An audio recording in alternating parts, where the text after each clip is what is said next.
तो हम यहाँ पर दिल्ली में मौजूद हैं चर्चा करने के लिए। यहाँ पर एमसीडी चुनाव के नतीजे अब सबके सामने हैं। 15 साल का शासन बीजेपी का था, उस पर सत्ता पर अब काबिज हो गई है आम आदमी पार्टी। 250 में से 134 सीटें आम आदमी पार्टी के नाम, बीजेपी के 104, वहीं कांग्रेस के 9 और अन्य के खाते में 3 आई है। तो एक बेहतरीन प्रदर्शन आम आदमी पार्टी ने किया है। हालांकि एग्जिट पोल में रवीश, जैसा कि बताया जा रहा था कि एक अच्छा खासा मार्जिन उससे थोड़ा कम रह गया और बीजेपी का इतना बुरा भी नहीं रहा। देखिए जया, मुझे लग रहा है कि जो बीजेपी के कार्यकर्ता हैं उन्होंने ज़मीन पर मदद की और उन्होंने काफ़ी एग्रेसिव चुनाव प्रचार किया। जिस तरीके से तमाम सारे केंद्रीय मंत्रियों को यहाँ पर चुनाव प्रचार करने के लिए लाया गया, 5 राज्यों के मुख्यमंत्री यहाँ पर आए और साथ में जो ज़मीनी कार्यकर्ता है उसने भी अपनी पूरी ताकत लगाई। तो इसी के चलते 15 साल निगम की सत्ता में रहने के बावजूद जितनी करारी हार की उम्मीद दूसरे पार्टियां, आम आदमी पार्टी खासतौर पर कर रही थी, उतनी करारी हार हुई नहीं। और ये इस मायने में अच्छी बात है कि कम से कम नगर निगम में आम आदमी पार्टी को जीत ज़रूर मिली है, लेकिन एक मजबूत विपक्ष भी बीजेपी के तौर पर वहाँ पर मिला है। और लोकतंत्र में खास तौर पर जो है वो मजबूत विपक्ष जरूर होना चाहिए। बिल्कुल, ये बहुत ही अहम है। लोकतंत्र की खूबसूरती तब रहती है जब उतना ही मजबूत विपक्ष भी हो, तो सत्ता के अलावा विपक्ष की मजबूती भी उतनी जरूरी है। यहाँ पर कुछ बीजेपी के कार्यकर्ता जो जी जान से लगे हुए थे यहाँ पर एमसीडी चुनाव में जीत हासिल करने के लिए, कुछ पदाधिकारी भी मौजूद है। सीधा उनका रुख करते हुए ये जानते हैं कि अब जबकि नतीजे सबके सामने है, वो उनको क्या लग रहा है। आपको क्या लग रहा है यहाँ जो पीछे आप रह गए आप लोग, क्योंकि आप बहुमत का आप भी दावा कर रहे थे, क्या वजह रही कि वो मात आप नहीं दे पाए इस बार? देखिए, ऐसा है कि मैं ये मानता हूँ कि ये जो नगर निगम का चुनाव होता है, ये ना तो किसी को सीएम बनाने का चुनाव है, ना किसी को पीएम बनाने का चुनाव है। सबसे पहली बात, ये स्थानीय लोकल चेहरे का चुनाव है, जिसको आम जनता जो है, उस वार्ड की जो जनता है, वो चाहती है कि ऐसा एक पार्षद हो जिनको वो इजीली अवेलेबल हो। और भाजपा के कार्यकर्ताओं ने जो पिछले 15 साल से निगम पार्षद बने, उन्होंने बहुत ही ईमानदारी के साथ, बहुत ही निष्ठा के साथ जो है पार्टी के काम करते करते जो है स्थानीय लोगों के भी काम किए।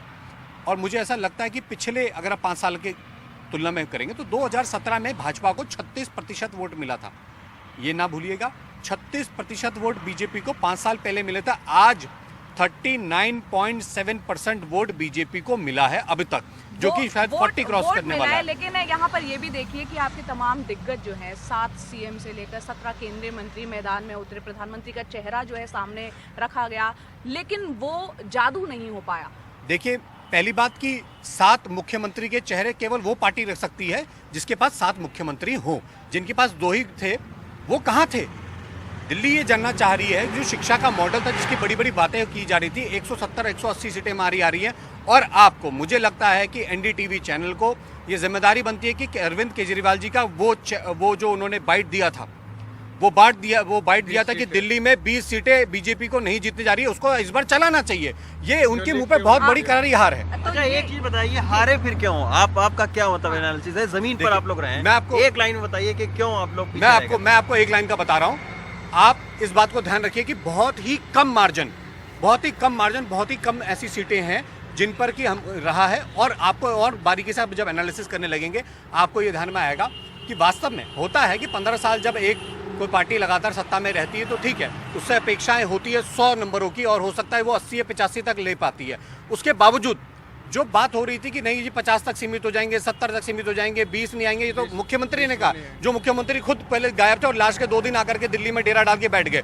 आपको बता दूं, आपने प्रधानमंत्री की बात करी, प्रधानमंत्री जी की कोई रैली दिल्ली में नहीं की। लोगों को और शामिल कर लेते हैं। आपको क्या लगता है कि जैसी जीत आप लोग सोच के बैठे हुए थे वैसी नहीं हुई? क्या ये अरविंद केजरीवाल जो लगातार फ्री बिजली, पानी, सड़कों के मुद्दे, प्रदूषण के मुद्दे, तमाम मुद्दे जो है मुद्दे हावी रहे इस बार जनता के दिमाग में, जो 15 साल आप लोगों का शासन रहा? एक चीज मैं आपके माध्यम से सभी दर्शकों को बता देना चाहता हूं कि इस एमसीडी चुनाव में बीजेपी के कार्यकर्ता, बीजेपी के पदाधिकारी बहुत अच्छे तरह से सभी लोगों ने चुनाव लड़ा। एक चीज जो अभी तक धीरे धीरे सामने मामले आ जाएंगे कुछ दिनों बाद, एक साजिश के तहत पूरे दिल्ली में बीजेपी सपोर्टर्स और कांग्रेस सपोर्टर्स की वोट को काट दिया गया। आपको तो ये पता ही है, कांग्रेस के जो प्रदेश अध्यक्ष उनका वोट तक काट दिया गया। तो हर वार्ड में कम से कम 2000 से ज्यादा बीजेपी और कांग्रेस समर्थक, मैं बता रहा हूँ, मैं आ रहा हूँ। अभी तक जैसा हम लोग एनालिसिस कर रहे थे, अभी हम लोग जो रिपोर्ट देख रहे थे, 45 सीट हमारे ऐसे सामने आए हैं जिसमें 500 से कम मार्जिन पे बीजेपी हारी है। 45 सीट, जिसमें 500 से कम मार्जिन रहा है। तो एक बहुत बड़ी साजिश हुई है। अब इसके पीछे कौन है, ये एक जांच का विषय है, और जांच के बाद ये सारे मामले सामने आ जाएंगी कि बीजेपी के समर्थक, बीजेपी के जो पदाधिकारी हैं, मंडलों के पदाधिकारी, जिला के पदाधिकारी, उनके वोट काट दिए गए। रवीश क्योंकि यहाँ पर एमसीडी चुनाव में पूरा ग्राउंड पे घूमते रहे, रवीश यहाँ पे जैसे कि बता रहे हैं, साजिश बता रहे हैं। अब देखिए, सबसे बड़ी मशीनरी बीजेपी के पास थी। बार बार आम आदमी पार्टी का आरोप भी लगा कि बीजेपी इस चुनाव को प्रभावित करने की कोशिश करती है, कुछ अधिकारियों को उन्होंने प्रभावित किया, इस तरीके के आरोप लगाते रही है आम आदमी पार्टी। लेकिन मुझे नहीं लगता है, क्योंकि हम लोग थे ग्राउंड पर, कि उस तरीके से बहुत बड़े पैमाने पर वोट कटे हैं। ये है कि परिसीमन हुआ था, उसमें कुछ लोगों के वोट काट कर दूसरे बूथ पर किए गए, कुछ लोग जो है बाहर से किराए पर थे, जिन्होंने छोड़ के और दूसरी जगह चले गए तो उनका वोट कट गया। लेकिन अब ठीक है, अपनी अपनी हार का एनालिसिस होता है, ये भी अपना बता रहे हैं कि जी आप कुछ कहना चाह रहे हैं। देखिए, जो जैसे रवीश जी बात कर रहे हैं, हम ग्राउंड लेवल पे, जो जनता ने जनादेश दिया और हम कार्यकर्ता, भारतीय जनता पार्टी कार्यकर्ता इसको जनादेश को स्वीकार करते हैं और अच्छा मॉनिटरी दिया है, विपक्ष दिया है, हम उनका तहे दिल से धन्यवाद, जनता, दिल्ली की जनता धन्यवाद करते हैं। और जो बात केजरीवाल जी करते थे कूड़े पाड़, अब हम उनसे पूछेंगे, हमें जो बात करते थे मोदी जी काम नहीं करने दे रहे, अब मोदी जी का कोई रोल नहीं है, जनता का रोल है। जनता की जो मेन बॉडी है उसमें आप माइनॉरिटी के साथ आ गए हैं, आपने सत्ता संभाली है, आप दिल्ली में भी आप हैं, आपने बजट रोक के, दिल्ली का बजट रोक के आपने खूब बीजेपी को बदनाम किया। जो तमाम नेतागण कह रहे थे कि अब मेयर तो जो है वो चाहे कुछ हो जाए बीजेपी का होगा, लेकिन अब तो वो वैसा दिख नहीं रहा।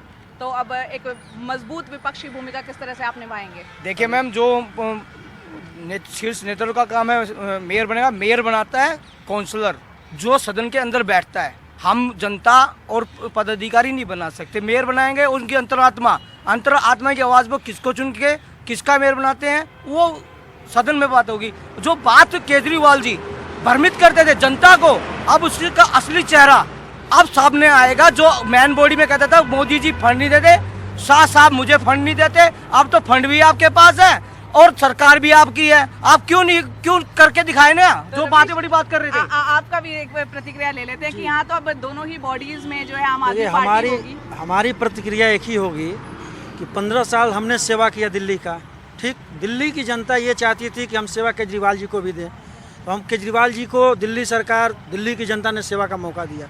5 साल इनको भी देखते हैं क्या करते हैं, क्योंकि कहीं भी सरकार देखिए जब रेगुलर नहीं चलती है, मैं एक काम कार्यकर्ता की तरह बात कर रहा हूँ, कोई ऐसा नहीं कि मैं कोई पदाधिकारी नहीं हूँ।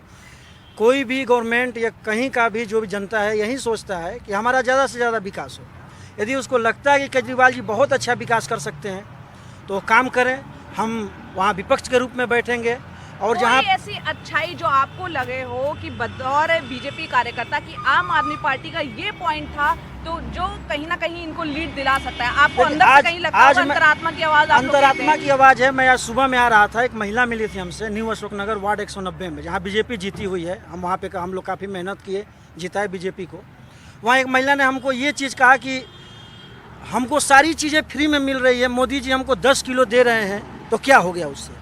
तो हमारा ये दिल्ली का सिद्धांत समझ में आ गया, जहाँ तक है कि दिल्ली की जनता दोनों को चुनना चाहती है कि नीचे केजरीवाल जी को रखें, ऊपर मोदी जी को रखें। जैसा आप जानती हैं कि 67 सीटें विधानसभा में केजरीवाल जी के पास है, 7 सांसद हमारे पास है। तो दिल्ली की जनता बहुत तेज है, हर जगह अपना बना के रखी हुई है कि एक जगह सारी चीजें एक आदमी को नहीं देना है, सबको डिवाइड करके रखना है। दिल्ली की जनता की बात इन्होंने सही की, बहुत ही जागरूक जनता है, उन्हें पता है कि यहाँ नगर निगम के चुनाव हो रहे हैं और एक छोटी सरकार इसे कहेंगे, बल्कि राज्य सरकार से भी छोटी सरकार, और कैसे काम लेना है जनता को जानती है शायद। बिल्कुल जया, क्योंकि हम वोटिंग का पैटर्न दिल्ली में देख रहे हैं। लोकसभा चुनाव में 7 जो सांसद हैं वो बीजेपी के तरफ से रहते हैं, मतलब उनको वोट देती है। उसके बाद तुरंत होता है चुनाव विधानसभा का, उसमें आम आदमी पार्टी को वोट देती है। फिर अभी आप देखिए कि दिल्ली के नगर निगम में उन्होंने इस बार आम आदमी पार्टी को चुन लिया। तो एक पैटर्न जो है ना वो एक बहुत ही आप कह सकती हैं कि अनोखा पैटर्न है दिल्ली के चुनाव का, कि जो दिल्ली की जनता है वो शायद इतनी समझदार हो चुकी है। और ये बहुत अच्छी बात है कि लोकतंत्र में इतनी समझदार जनता है कि उसको स्थानीय लेवल की समस्या किससे हल हो सकती है उसको वो सत्ता देती है, उसको केंद्र में कौन सा चाहिए वो वहाँ पर अलग वोटिंग पैटर्न है उसका। तो ये एक अच्छी तो बात है। आप जब रवीश जा रहे थे ग्राउंड में, क्योंकि आप बहुत से वार्ड्स में आपने कवर किया और उम्मीदवारों से भी बातचीत की, तो कहीं ग्राउंड पे ये जो अब रिजल्ट आए हैं वो दिख रहा था कि ऐसे रिजल्ट रहने वाले हैं? जी बिल्कुल, ये हम लोगों को पता था, तमाम सारे लोगों से हमारी बातचीत हो रही थी, उसमें ये निकल कर आ रहा था कि इस बार जनता ने ये मूड बनाया हुआ है कि नगर निगम में भी एक बार अरविंद केजरीवाल को वो मौका देगी।